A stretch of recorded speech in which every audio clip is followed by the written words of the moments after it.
Example. I sometimes do workshops just with married couples or other people living together in a love relationship. And what we do to begin the workshop, we identify the couple who has had a conflict, the longest outstanding conflict that could not be resolved.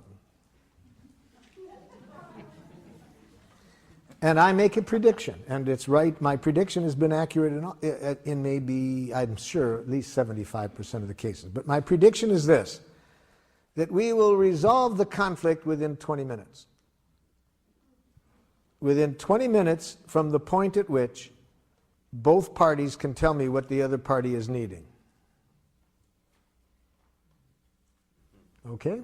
Now, one time we found a couple married 39 years.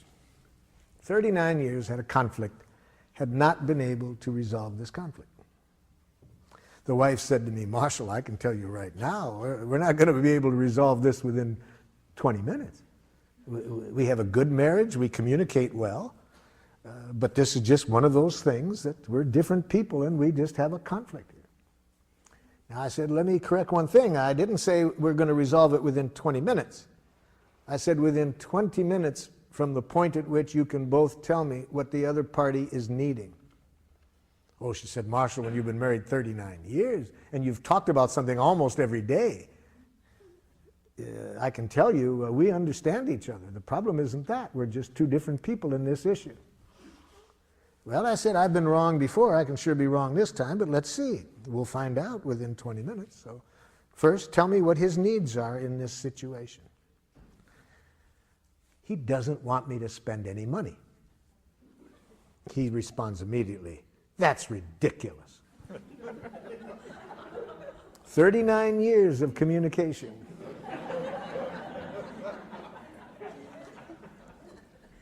Now, first of all, doesn't want me to spend any money is not a need. See, needs and strategies need to be separated. They had been talking about how much money she could spend and not spend, but the more important issue there was whether who takes care of the checkbook. He unilaterally controlled the checkbook, which was really the main issue between them. See, but I'm saying I don't even want the couple to talk about the strategies or the solutions until the connection is there. When the connection is there, the conflicts usually resolve themselves. So I pointed out to her, no, that's not a need. And even if it was, notice he's saying that's not accurate. Well, she said, okay, let me then tell you what his needs are, Marshall. You see, he's just like his own father. They both have a depression mentality when it comes to money. I said, stop. Now I'm hearing psychoanalytic Jackal. And I was going to take another 39 years if you get into that. No, I'm not asking for an analysis of his personality. I'm saying, what are his needs? She didn't know. After 39 years, she had no awareness, consciousness of his needs. So I said to him, okay, well, she doesn't know. Why don't you tell her? Well, Marshall, let me tell you what her needs are. You see, she's a lovely woman, wonderful mother, a wonderful wife. But when it comes to money, she's totally irresponsible. Here comes another 39 years, you see. I ask for a need, and he gives me a diagnosis. And, of course, she immediately says, that's unfair. I said, hold it. So I could see they didn't have a need literacy, so I had to loan them my ears. So with giraffe ears, of course, I'm conscious that all judgment, she's totally irresponsible, is a tragic expression of an unmet need. You see?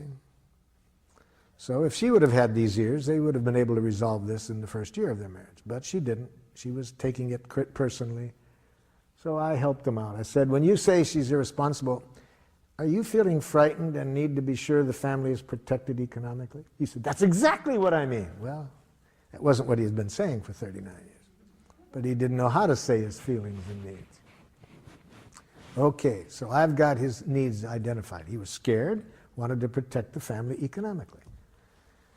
I turned to his wife and said, could you tell me back what you heard him say? But because I did, one time I overdrew the checkbook when we were, first married, now he thinks, excuse me. Notice what the first word that she said was, but. See, she doesn't know the cardinal giraffe rule. Never put your butt in the face of an angry person.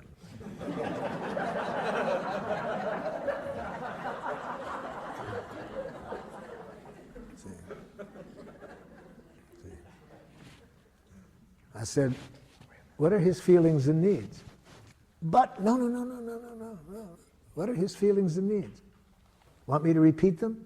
Yeah. I hear him saying he's scared. Well, but, no, hold it.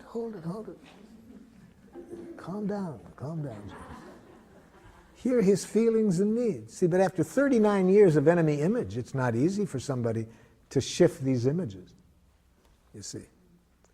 Once we get one of these images in our mind of the other person's wrongness, even when they are expressing their needs, we don't hear it. These enemy images are hard to get past, you see.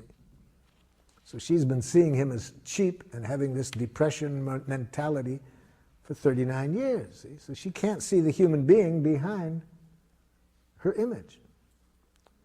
I said, let me repeat it again. I hear him saying he's scared because he needs to protect the family economically. Can you say back? Yeah, he thinks I'm irresponsible. Let's try it again. After 3 more repetitions, finally, she could hear his needs and feelings separate from her judgments. Finally. Yes? Did you try to empathize with her at any point? Or did you just keep repeating his need and try to get her to hear it? Yes. After I had tried twice to get her to hear it, I could see she was in too much pain to hear him. So I had to do what I was just demonstrating like this. Actually, I had needed to give her some emergency first aid empathy. So you did do that. Before I could pull her by the ears to get her to hear him.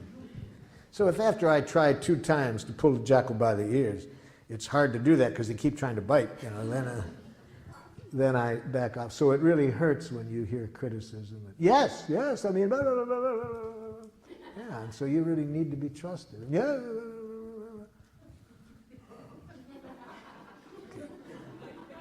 Now I'd like to repeat what he said, and I'd like to have you tell me back what he heard. So yeah, I did have to do a little bit of cleaning up the mess before I could.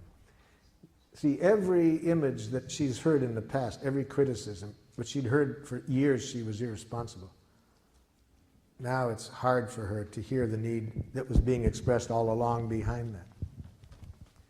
So finally I get her to hear his feelings and needs. Okay, we're halfway through. Now this much took me an hour. Okay, now I try to help her. So could you tell me now what your needs are? Well, just because I made them, I overdrew the checkbook, before, that doesn't mean I'm going to do it again. He said, yes, but we could be out of money, but excuse me.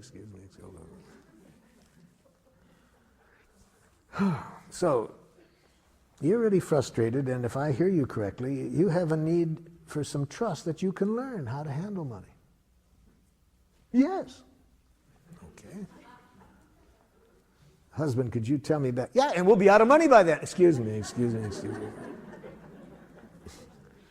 Can you tell me what her feelings and needs are?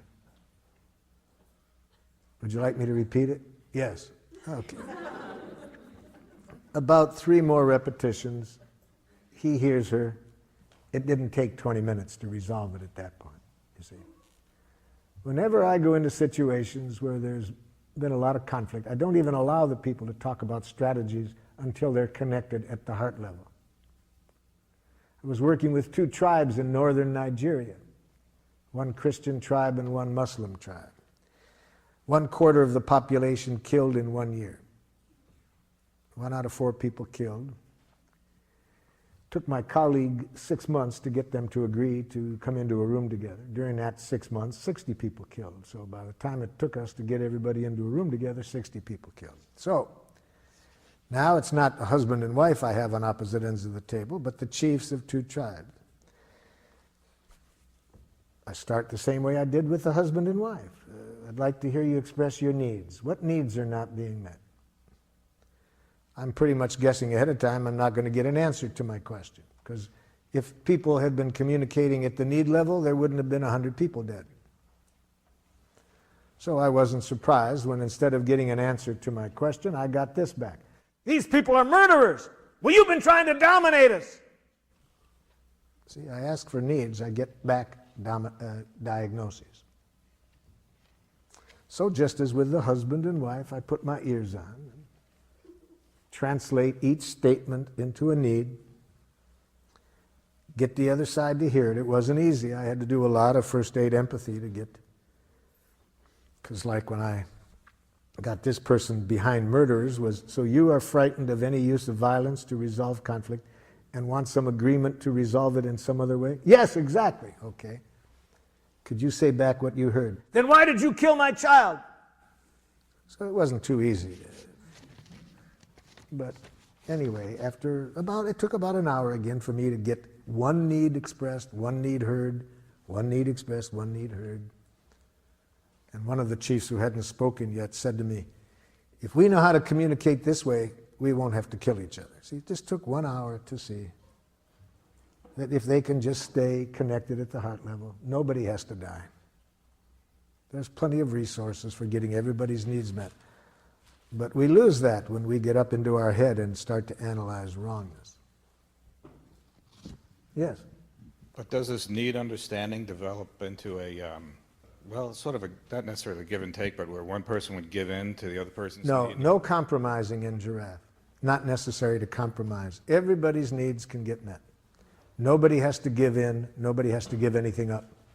Because I agree with you, I have to say, and especially when it comes to doing things for other people, because if you, my theory is that if I do something for someone else, that gives a person power over me. Well, whereas if I do would it put for it this myself, way. If you do anything that involves giving in, both people pay for it. Nothing has been resolved. It's going to create problems. So is there a needs dialogue or needs literacy you mentioned that I have understanding what they are? need literacy in my book. And if you want to develop your need literacy, I suggest you do the following activity.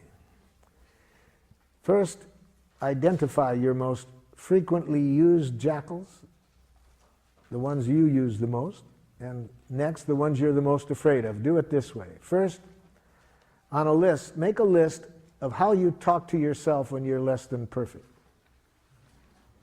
And those of you over here who said you were perfect, you'll have to skip this part of it. But for those of you who aren't perfect, make a list of how are you most likely to speak to yourself when you're less than perfect. So that's Jackal list number one. Next, make a second list. What are the jackal messages that go on in you when you are angry at others? So when you're judging others and are angry, what are you most likely to be saying to yourself or out loud about the other person? So that's Jackal list number 2. Jackal list number 3. List those things that when other people say it, at the moment you respond to defensively or aggressively. And put on that list things that you have been so afraid that people might think it of you, that you've become a nice dead person to avoid it. So in other words, put into that list not only what people have said that got you defensive, but things you're scared of they might say. Okay, now do this exercise to build your need literacy. Go back over that first list where what you say to yourself when you're less than perfect. Now, for each judgment, think of what might have been the stimulus for it. See, you've got to relate each of these to a specific context.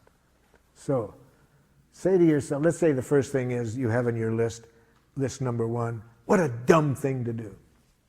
Okay. Think of what you might have done to stimulate that. Okay. Then put on giraffe ears and hear the need behind stupid. See, I'm saying that all judgments are tragic expressions of unmet needs. So ask yourself, when I say that to myself in that situation, how stupid, what need am I expressing through that judgment? What need of mine isn't getting met?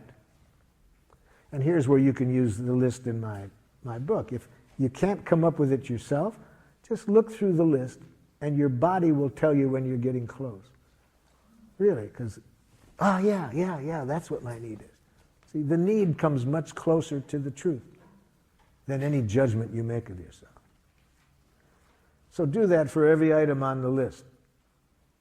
Second, what you tell yourself when you're angry at others. Again, identify concretely what the other person might have done to stimulate this. Then ask yourself this question: when I judge people as idiots for doing that, what need of mine was not being met in that situation? Again, try to guess it without my list, but if you can't find it, look through my list to find one that comes closest. The third list: what others say to you to get you defensive. Practice putting on the giraffe ears. Imagine what you did to stimulate it. And in that situation, guess what the other person's needs were that weren't getting met. So you see, it's just learning a new language. Learning for every time there are these jackal judgments to, as quickly as possible, to bring yourself back to life. Or more specifically, connect to needs. Needs are life. Yes? My question is, I never know what to do when I know I'm never going to meet another person's, expectations of me. Yes. Well, first of all, never hear an expectation. That's thoughts. Expectations are thoughts. Don't hear it. Don't even hear expectations. Hear what the need is. What is the need that the person is asking for you to meet? You don't want to live up to expectations, but it is fun to meet needs. Do you think that that human beings can always meet other people's needs if they're real? All of our needs can be met. I don't think you have to do it. There's several billion other people that could meet the other person's needs. Even if you could do it, you may choose not to. I see. And that won't be a problem. The other person can hear a no if they first feel empathy for their feelings and needs. That will leave them feeling at least that their feelings and needs matter. Right. That makes sense. Yes. But then again, you have to know how to say no in giraffe. That would be good for me to learn. Well, let me help you out. Never use the following words when you're saying no in giraffe. No. I can't. I don't want to. I don't have time. It's not possible. Okay. Now you know how not to do it, right? Now here's how you do it. To say no in giraffe, you need to be conscious that a no is a poor expression of a need. So say the need that keeps you from saying yes. No.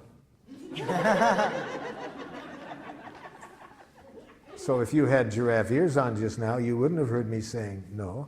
You would have said, what is Marshall's need that's keeping him from saying yes? And you might have said back to me, Marshall, are you having a need for completion of other things you'd like to do right now? You see? You would have tried to hear the need behind the no. So what I said is, all no's are tragic expressions of a need. So say the need that keeps you from saying yes. Don't say no. The way that I have this framed, I feel as though I am responding to a person's expectations. So it's a work environment. Are you feeling afraid of being held responsible for the quality and quantity of the work that I'm doing? And this is to a supervisor. Are you feeling scared and need to protect yourself? That might be the need that I hear you guessing. Are you feeling scared and need to protect yourself in this manner? I guess when I hear that, I feel afraid because I'm inferring that there's a danger and that they have a fear of some danger. If this is what you're guessing is alive in them, you're not saying it's right. See, we never say you are feeling. We always say, are you feeling? We may be wrong, but we're trying to get clear what's going on in this person. Are you feeling afraid and need to protect yourself? And taking the my performance part out of it. You're saying take the me out of the Yes. Just giraffe. try to hear the feelings and needs without you. we know what that is in this situation. They're talking to you about some things you've done or haven't done. So in the context, we're pretty clear what's going on. What we want to hear now is their feelings and needs. Are you feeling scared and need to protect yourself in this matter? Now, if this is in many settings where the people are not used to having feelings dealt with, the other person might get very upset with having their feelings being talked about. In which case you do it silently. But if you're a giraffe, you hear feelings and needs in every message. Whether you do it out loud or not, politically we adjust when we might do it out loud. But we don't allow anything else into our consciousness except this other person's feelings and needs. I think you said earlier that there's no compromise in giraffe communication. Yes. And yes. so I would find it instructional to know how the problem between the husband and wife was resolved. Yes. And Yes. how it was a win-win situation for both of them. First, once there is empathy, people feel that their feelings and needs matter, which is done through the empathy. You don't have the competitiveness, you don't have the charge. So here's how it went. After they both heard each other, he heard that it would really hurt for her not to be trusted, that she could learn. And once he felt really understood how scared he was that if she were to do what she did when they first got married and overdraw the account, she could hear that he wanted to protect the family. I think most 6-year-old children could resolve the conflicts that get nations into wars in which thousands are killed if you gave the 6-year-olds, you said, look, here are the needs on both sides. Here are the resources.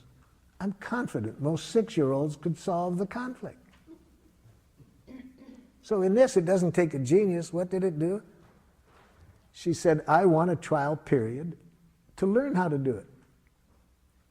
First he said, I'm scared because, you could go through a lot of money learning. So she agreed that during the trial period he would supervise her until he felt comfortable that she knew how to do it. Okay, that took about 7 minutes. But they hadn't been able to get to that in 39 years because of all the enemy images, the hurt, and so forth.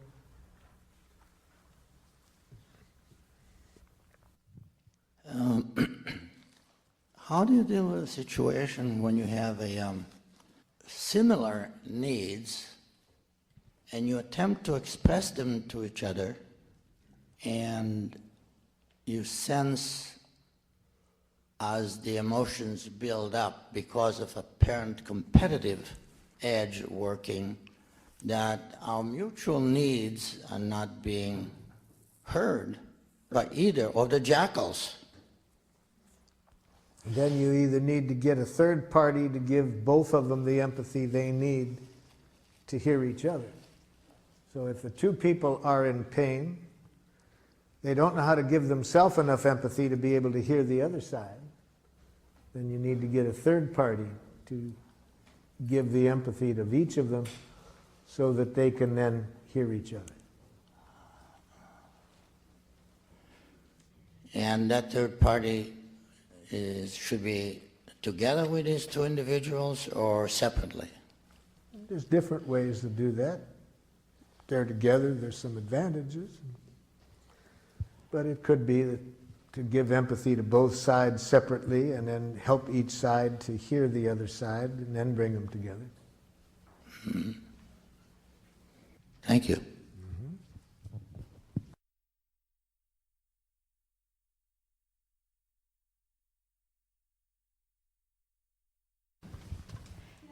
This morning you made a reference to giraffe mourning and that there's a different way of saying you're sorry to someone, and I wanted to hear what that was.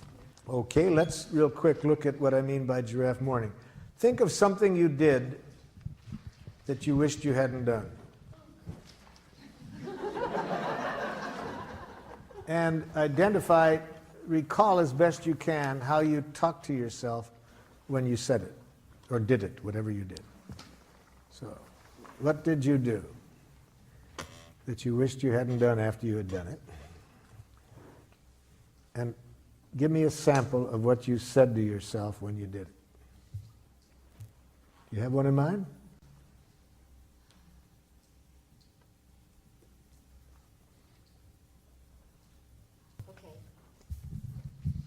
That I was feeling defensive and I criticized someone. So, what you did is you said some things to another person that you wished you hadn't done. Right. Okay, and what did you say to yourself when you did that?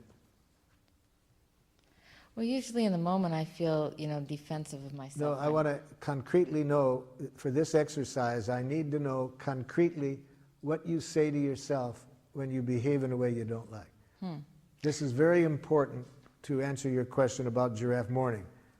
It's very important to identify what your inner educator is saying to you. See, all of us have an inner educator whose function it is to educate us when we are less than perfect. Now, most of us made the mistake of sending our inner educator off to a brutal Jackal academy for inner educators. And so it's important to be conscious of how our inner educator talks to us. So that's what I'm asking you. When you said what you did to your husband, what did your inner educator, how did your inner educator try to educate you? It said what to you about what you had done? In the moment or later? Either one. Well, the point when I start to feel regret or sorry is later. Which at any point, what did you say to yourself about what you had done? Okay. I said, I'm a bad person. Now that's enough, you see. See, your inner educator tries to educate you through penitence, through making you hate yourself for what you've done. It uses language that implies there's such a thing as a bad person. All right. Now, if you apologize out of that energy, that's Jackal. Any apology that comes out of thinking you did something wrong is not going to be good for you or the other person. You with me so far? Well, I know it feels bad. Yeah, it feels bad. And I really want you to feel bad in this situation, but I want you to feel a sweet bad. A sweet bad that will help you learn from this without hating yourself. When you have a thought in your head that you're a bad person, that's ugly bad. That's a punitive bad. That'll first of all make it hard to learn. And even if you do learn, it's out of self-hatred. So whatever changes you make are at great cost. So that's your inner educator. That was your inner educator speaking to you when it said you're a bad person. Now, we've been learning today that all judgments are expressions of needs, right? So your inner educator means well. It really means well. It wants you to learn from this in a way that will serve life. It means well, it's just its language that sucks. Okay? So we don't want to hear what the inner educator thinks about us. We want to hear the need that isn't getting met, that it's trying to call to our attention.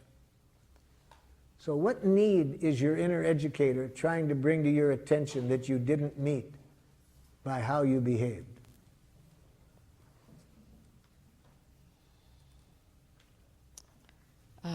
A need to be in relationship with the other person. A need in what kind of relationship? A mutual understanding, Yeah. respectful. Right. So it didn't meet your need for respecting and understanding the other person. Yeah. And how do you feel when that need isn't met?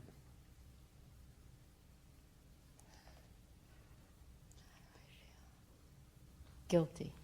Then you still got the bad person image in mind. See, Yeah. if you still think you're bad, if there's any thinking still going on, that guilt comes from the judgment. Well, I feel separate and isolated. But how do you feel? What emotion do you feel about not meeting your own needs for understanding and respecting?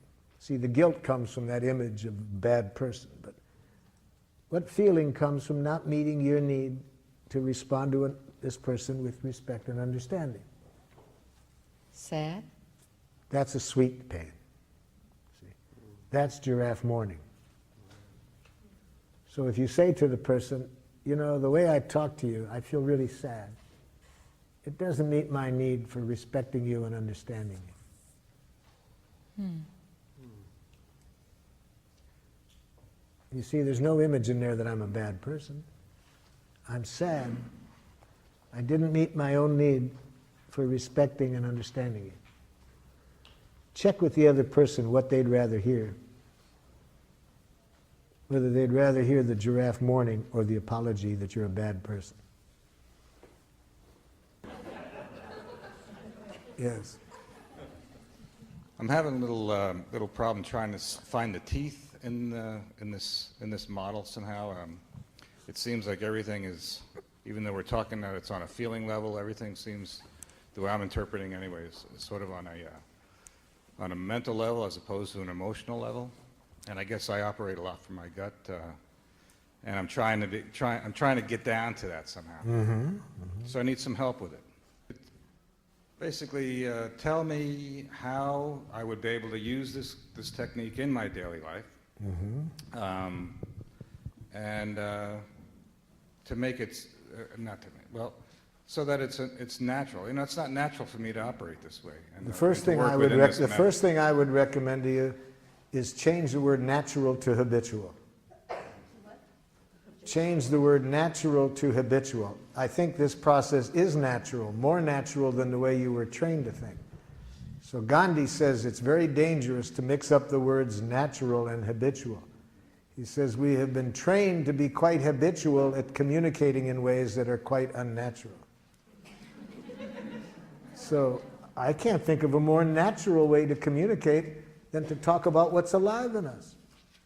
Just what we're feeling and needing. But when you feel like saying, if I feel like saying no seems okay to me. But what you were saying before is that. What do you mean by okay? It's okay to say no. What do you mean by what do I mean? You know, we can go back and forth. Pardon? We can go back and forth by asking each other. So let me be more specific. When you say no, I predict that by saying no, more often than you would like, the other person is going to react to you in a way that isn't in your best interest. But if you say the need behind the no, that's less likely to happen. So then, if I understand what you're saying, the idea is to communicate in a way that the other person would communicate back to you so that it's in my best interest? I'm saying the purpose of this process is to get everybody's needs met, and that the needs are met by people giving willingly, not out of any coercive motivation. And I'm saying that when you say no, it gets in the way of the likelihood that everybody's needs are going to end up getting met. If you say the need that keeps you from saying yes, I predict there's more likelihood that everybody's needs will end up getting met. So it's just if I understand what you're saying just express your needs without saying the no. But I'm saying the need is a clearer expression of what you're trying to say than no. You get clearer, more connected to life when you say the need that keeps you from saying yes than just saying no. And it's less likely to be interpreted as a rejection, as you being defensive. Just say the no by itself, I predict, is more likely to get you interpretations that aren't in your best interest. Sometimes when I don't hear a no, I look at it as being sort of a passive-aggressive response to something that I might want. Someone, let's say if I make an appointment with somebody, and instead of them saying no, they just don't show up. Yes. And then they give me a reason why they don't show up. I'm not suggesting that. I'm not suggesting that response. I'm suggesting that I would have liked that person to have told you honestly at the time what their need was. I think if they had done that, you wouldn't have gotten into that situation. They said a yes that wasn't so. Some people won't say, I'm afraid. Pardon? Let's say if the reason is that they're afraid to. It would depend a lot on what has happened in the past to them when they have said no in whatever way they did it. If they have not enjoyed very empathic responses to it in the past, then they're probably afraid to be honest about it now. I see the value in all of this. Yeah. I really do. I guess it's the idea that it's a touchy-feely type of thing that I'm not used to working around. What you're trying to figure out, if I'm understanding, is how to really put this into a idiom that you can use daily and feels comfortable to you. That's one way of putting it. Yeah. Yeah. And so in our training, we first show people how to develop the literacy and then how to put it into their regular language. I had a student traveling with me, and he wanted to give me a gratitude, okay? And he liked something I did. I was really working a group hard.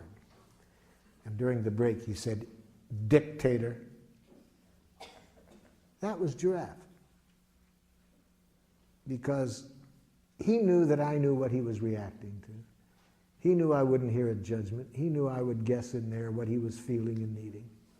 You see, so he could say that to me, dictator. So after we really know how to clearly identify our feelings, needs, requests, then we can start to put it into a language that can connect us with the people we're speaking with. But at this stage of the day, after one day, I'm still working with you on making sure you understand what a feeling and a need is, because if you don't really understand that, it's going to be hard to know how to then put it into your idiom. I guess I'm a recovering New York jackal, you know. I'm getting the impression that apology isn't really the best service of being a giraffe. And I'd like to know if you could model, I'd like to see you model for me an acknowledgement of missing the mark, sinning courageously. If you recall earlier, I showed an example of that where I showed the person saying, "I feel sad. I would have liked to have responded with more understanding than I did." So you're not using the word "I'm sorry." You're saying "I'm sad." You're telling your It's feelings. not so much the word "I'm sorry." What we shifted from was thinking that I did something wrong, that it was bad. It's that thinking that is the problem. And the "I'm sorry" follows from that thinking. So it's not just that I don't say "I'm sorry," I say "I'm sad." If I'm sad. See, the word "I'm sorry" means almost nothing. Right, it's the feeling. People can say that and not feel anything. It's this, you say that to buy forgiveness. So if I'm feeling sad, I say that. I'm feeling sad. I would have liked to have been more aware of your needs, for example, where I didn't take the person's needs into consideration. But I don't say, "I'm sorry, that was inconsiderate of me." There's no self-blame. I didn't do anything wrong. There is no such thing as doing anything wrong. What I did was not in harmony with my needs. I want to mourn that. I'm sad. I would have liked to have been more aware of your needs. Something like that. Does that give you the example? Very much so. Thank you. Yeah. I have a question over Yes? here to your left. I have a situation with my intimate partner that many times we get together and we argue a lot.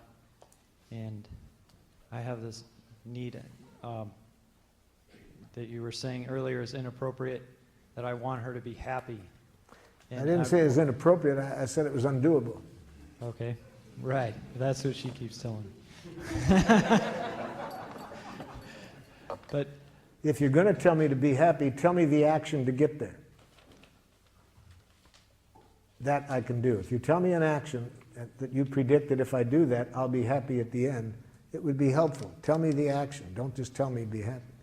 Don't tell me to have confidence in myself. Tell me what you would like me to do to feel that confidence. The action will get me there, but just telling me what to feel puts me into a paradoxical bind. okay. Well, one of the other things would be when we get together, I don't necessarily want to be going somewhere with her if she's not in a good mood at that time, or if there's some kind of Yes. tenseness or Then something. empathize with why I'm not in a good mood and I'll be in one. But telling me that I got to be in a better mood for you to want to go with me gets me in a worse mood. Okay.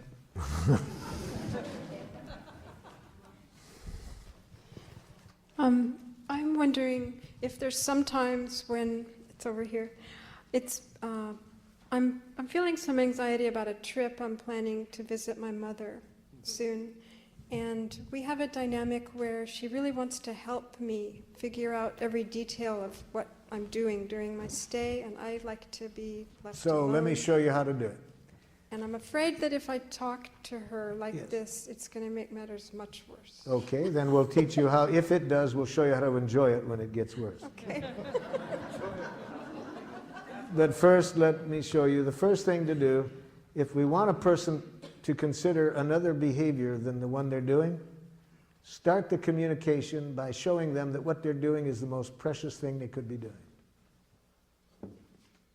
This way, empathy. Start by empathizing with Mother's intent in behaving as she does. Mother, I'm guessing that when you jump in and want to show me all the things that could be done, you really care a lot about my enjoying myself on this trip and want to be sure you support that. Oh, yes, there's a lot of things. Blah, blah. Yeah, so it's really very important to you that I have a good time and you want to contribute to it. Yeah. That's step one. See what I mean? That's what I mean by starting, by showing you understand. Now, the more we're concerned about that behavior, the more important it is to start with this. See, that's why when I work in prisons and this person has been sexually molesting people or raping people, if I would like this person to find another way of behaving, the first thing I got to do is make sure they don't hate themselves for what they're doing. The more they hate themselves for what they're doing, the more they'll continue doing it. So I start by empathizing with what their needs are in doing it. Okay, so you've got that step. The next step, what we started off the day with, I tell honestly how I feel. And Mom, I'm feeling torn right now because I'm grateful for your intent. But I really have a need to kind of make my own choices here because I think it'd be very hard for anybody else to really know what I need, and I need this space to figure it out for myself. So would you tell me what you heard me say, Mother, so I can see if I'm making myself clear?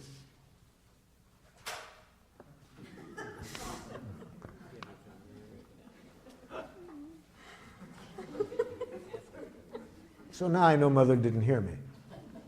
Now I know Mother didn't hear my needs. She probably heard a rejection. She probably heard that she's not valued. So, but it's important that I not think that her reaction is because of what I said. If I express my feelings and needs, it would be impossible for a person to react this way if they heard it. They would have gotten a gift. They would have the eyes of a little child getting a gift from Santa Claus. That doesn't look like what Mother's looking like right now. So Mom, could you tell me what you just heard me say? You don't want me. So you heard it kind of as a rejection, Mother. Of course, how else could I have heard it? Well, thank you for telling me you heard it as a rejection, Mother. Notice I didn't say, that isn't what I said. See, if you want to have people understand you differently, never tell them, you're misunderstanding me. Never say, that isn't what I said. Say, thank you for telling me that's what you heard. I can see I didn't make myself clear. I'd like to try again, Mother. As I do value very much your offering to help, but I have a need to kind of get my own needs clear and structure my own time. Can you tell me what you hear me say? So you think I don't have any intelligence about helping you. Thank you for telling me that's what you're hearing, Mother. I'd like you to hear it differently. I'd like you just to hear my needs, that I have a real need to kind of sort things out for myself and structure my own time. Could you tell me what you heard? See, you have a need to kind of get clear for yourself what you want and to figure things out. Thank you, Mother. See how easy it is to get empathy from a jackal? Just about 3 ear pulls and I got it, right? Now, there are some 8-pull jackals, too, I know that. But I can tell from how sweet you are, your mother is a 3-pull jackal. Thank you. Maybe a 4. Yes. You You mentioned earlier this morning about enjoying suffering. Could you Yes. elaborate on that? Oh, yes, that's very important. Thank you for bringing back to me about it. Okay, a friend of yours says this to you. I'm a nothing. I'll never amount to anything. Look, I'm an assistant clerk at age 45. And my brother's a head of his company. My sister is a top attorney. And I'm a nothing. Okay? Now, to enjoy this person's suffering, we have to release ourselves from two kinds of responsibility. First, that we didn't cause the pain. And we want to release ourselves from that, especially when the other person is trying to make us believe we did cause the pain. See, so if this person had started, and you're at fault for all of this, why am I nothing? Especially when a person says that, we do not want to in any way think we caused this person's pain, because you can't cause another person's psychological pain. Well, in this case, the person wasn't saying that, so that's pretty easy to liberate ourselves from feeling responsible. But the second one is the hard one. To think we have to fix it, to make the person feel better. The more we think it's our job to make a person feel better, the more we're going to make it worse. Because you can't fix people. The good news is you don't have to. There is a very powerful healing energy always available if we don't block it. And how do we block that energy? By trying to fix things ourselves. So how do we help that energy do the job? By empathy. And empathy requires presence, just to be present. When we are just present, when we are remembering the Buddha's advice, don't do something, stand there.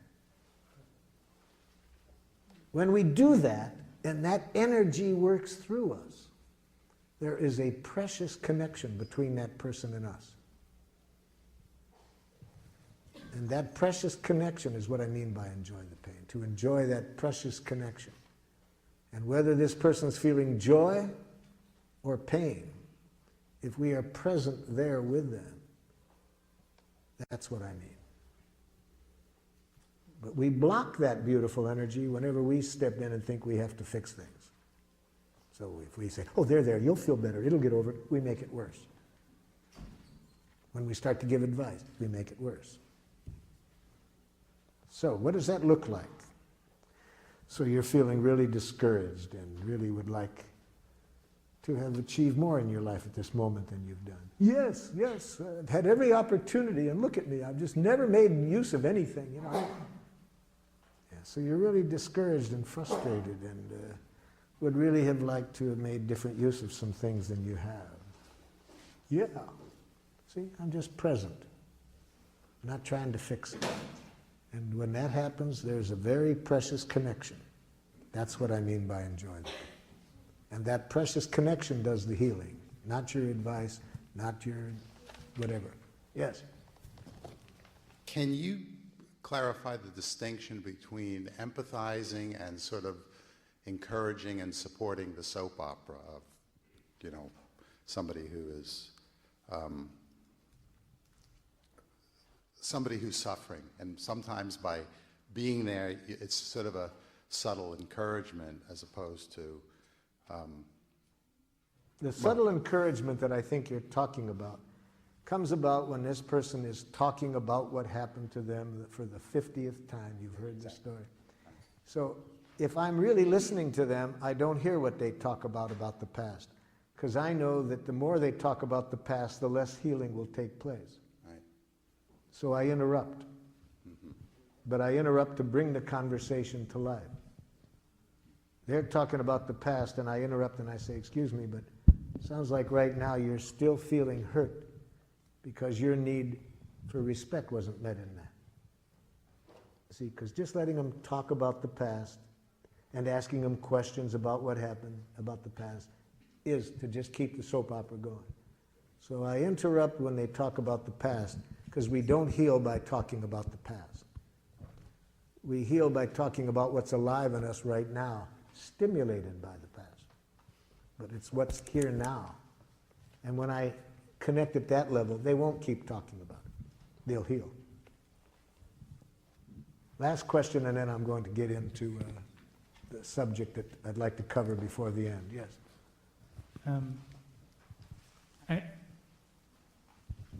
You talk about having, let's see, that someone else cannot cause our emotional pain. That's right. And I think about the abuse that I grew up with and that I see in Yes. a lot of families, Yes. and the suffering that I've Yes. experienced throughout my life, Yes. and through my recovery and all that. And yes, and other people were a stimulus for your suffering. And you were a participant by how you dealt with it. For example, if you followed me in my work, you would see this very clearly. In places like Rwanda, Burundi, Sierra Leone, I'm working with people that have had their families killed. Some of those people have such rage that all they live for, moment by moment, is the possibility of vengeance. Others have no anger, have never had anger. Same exact stimulus. They have deep feelings, but not rage. So it is not the stimulus that determines how our emotional reaction is. That part is up to us. I work with some women, unfortunately a lot, who have been raped. And some of them feel shame, deep shame. Some feel rage. Some feel other things. So the same stimulus depends how people take it, whether they feel shame, rage, or other things. I'm working with a woman from Rwanda who had, she heard her 3 children being killed because she got to underneath the sink, hid underneath the sink in time. Her children didn't make it to the hiding place in time. They got killed. She heard them. She heard her husband being killed and her brother. She had to stay underneath there 11 days to save her own life because they stayed in the house after they killed the family. This woman has deep feelings, but never once has she had the kind of anger that makes her want to get vengeance. She's put all of her feelings, and lots of them, into preventing this happening to anybody else. You see?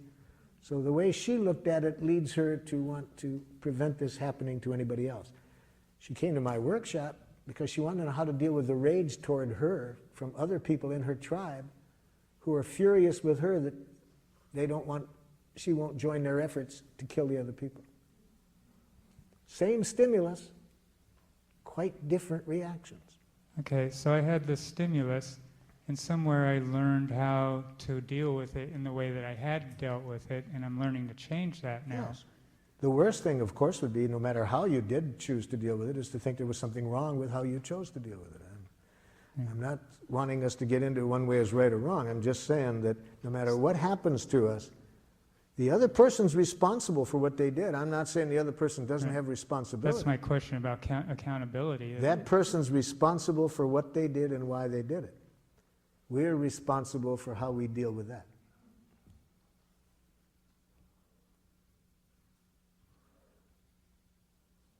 Okay? Let's get in. I'm just wondering how a child becomes responsible. I mean, still, children. The first thing I do is I wouldn't want to teach the child the lesson I just taught you until I had given that child all the empathy that child needed, and I would guess it would be a lot. So I can see myself dealing with a long time of hearing this child's enormous pain as a result of this. But then, in the course of this, I would be seeing this child having some pain created by how they looked at it. So I would see that they're creating pain on top of pain by how they looked at it. So, after the child had all the empathy he or she needed, then I would do what I could to get them to see it in a way that wouldn't create unnecessary pain for themselves.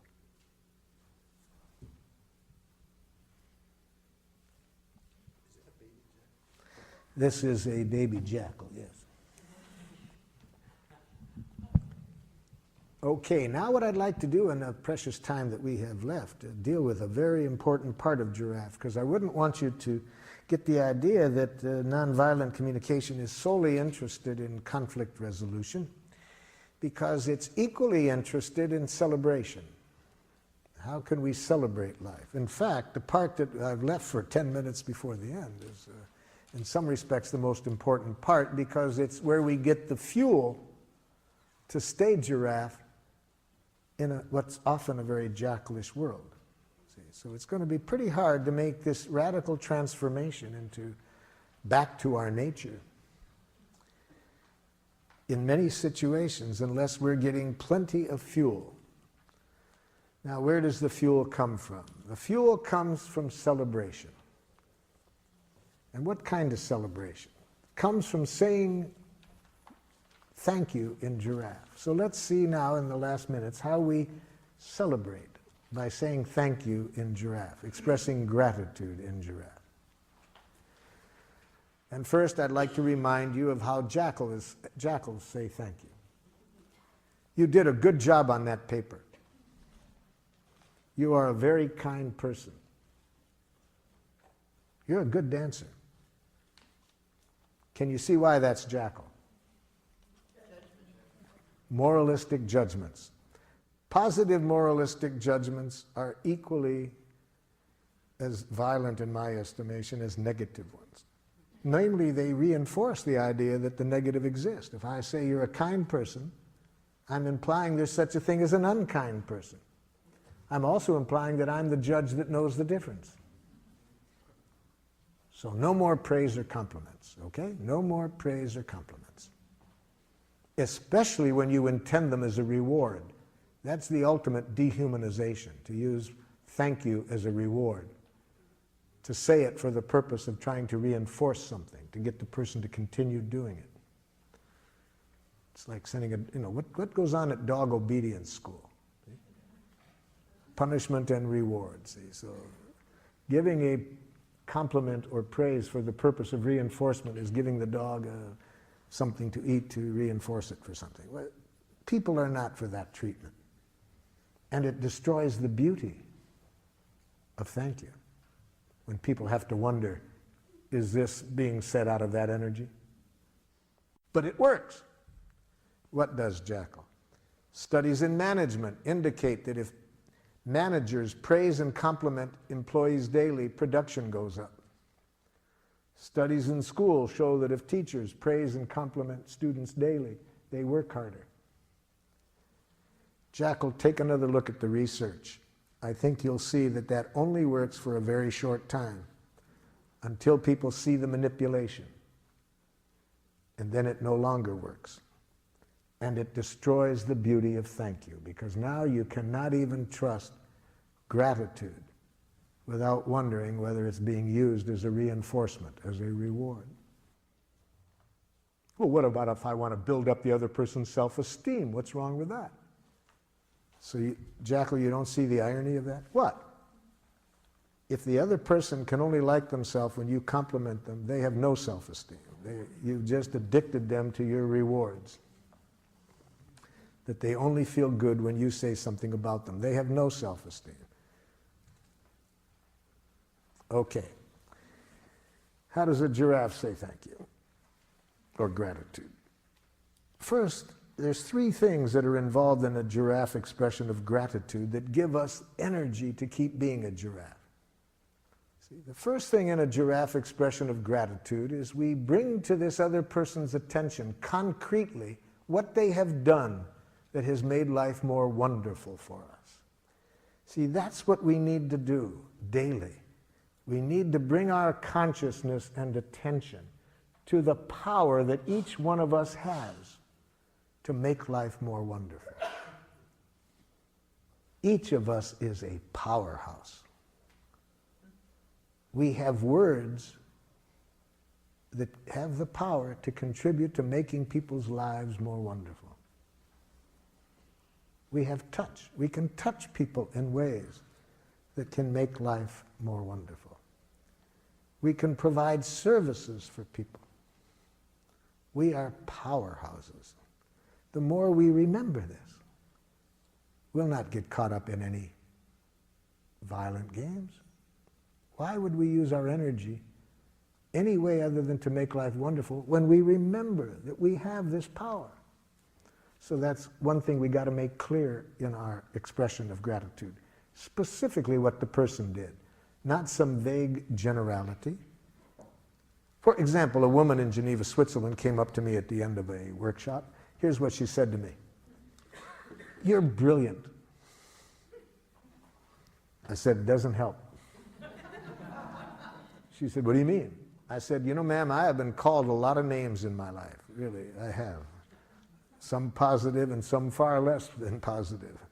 And I can never recall learning anything valuable by somebody telling me what I am.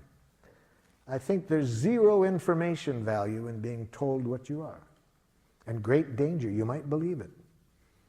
And it's just as dangerous to believe that you're smart as that you're stupid. Both of them reduce you to a thing. You see, we're much more than either of those. But I can see in your eyes that you want to express some gratitude. Yes, and I want to receive it, but it doesn't help me to be told what I am. Well, what do you need to hear? What did I do to make life more wonderful for you? Well, you're so intelligent. No, it doesn't help. Doesn't help. What did I do? Oh, I got you. She opens up her notebook. She showed me 2 things that I had said that she had written down. She put a big star by them. See, that helps me now. Okay, that helps me to know that somehow my saying those 2 things made this person's life more wonderful. So that's the first thing we need to say in appreciation. We need to bring to the person's attention concretely what they did that made life more wonderful. Second, at the moment we're giving the gratitude, to say how we feel at that moment about the person having done that. So I said to this woman, "Could you tell me how you feel now as a result of my having said those 2 things?" She said, "Hopeful and relieved." Oh, hopeful and relieved. That gives me much more than telling me what I am, that I'm brilliant. Just to know that somehow my saying those 2 things, now this person feels hopeful and relieved. Now when I hear the third thing, I'll be able to really enjoy this gratitude. I said, what need of yours was fulfilled by my saying what I did that leaves you feeling hopeful and relieved? And that's the third thing we need to see in a giraffe gratitude. She said, I have an 18-year-old son. I've never been able to connect with him. It's been very painful that we never can connect, and I have needed some direction to help me connect with him. Those 2 things you said met my need for some concrete direction. So, had she expressed her gratitude in giraffe, she would have said, Marshall, when you said these 2 things, showed me what the 2 things were. It leaves me feeling hopeful and relieved. It meets a need of mine to connect with my son in a way that I want. Okay? That's how we say gratitude in giraffe, those 3 things. And it's also important how we receive gratitude. Let me show you how a jackal receives gratitude. Jackal, when you offered to give me the ride just now over to where I'm going afterwards, I feel very grateful because I really have a need to spend more time with my family. And if I took the bus, I'd have an hour less time. It's nothing. De rien. See? If you want to terrorize a jackal, express love or appreciation to it. Really, if you really want to scare a jackal. I've never seen anything scare jackals speaking people more than sincere gratitude or love. Why do you get so nervous, jackal, when you hear it? Well, I don't know that I deserved it. See, jackals have this dangerous concept in their head, deserve. It's a very violent concept. See, it implies that you have to deserve appreciation. You do deserve punishment if you behave in a certain way. See, the concept of deserve is a key ingredient in a violent way of life. If you believe in deserve, you think certain things are worth things, and you'll set up a very destructive economic system. You'll set up a destructive correctional system. A very dangerous concept. Well, that's not the only reason. Why else do you get so scared when you hear gratitude, Jackal? What's wrong with being humble? Ah. So you want to have a need for humility? Yes. Well, you know, Jackal, there's different kinds of humility. I'm afraid that your kind is a jackal humility. I think your kind is the kind that Golda Meir, the Israeli prime minister, was reacting to when she said to one of her politicians, "Don't be so humble, you're not that great."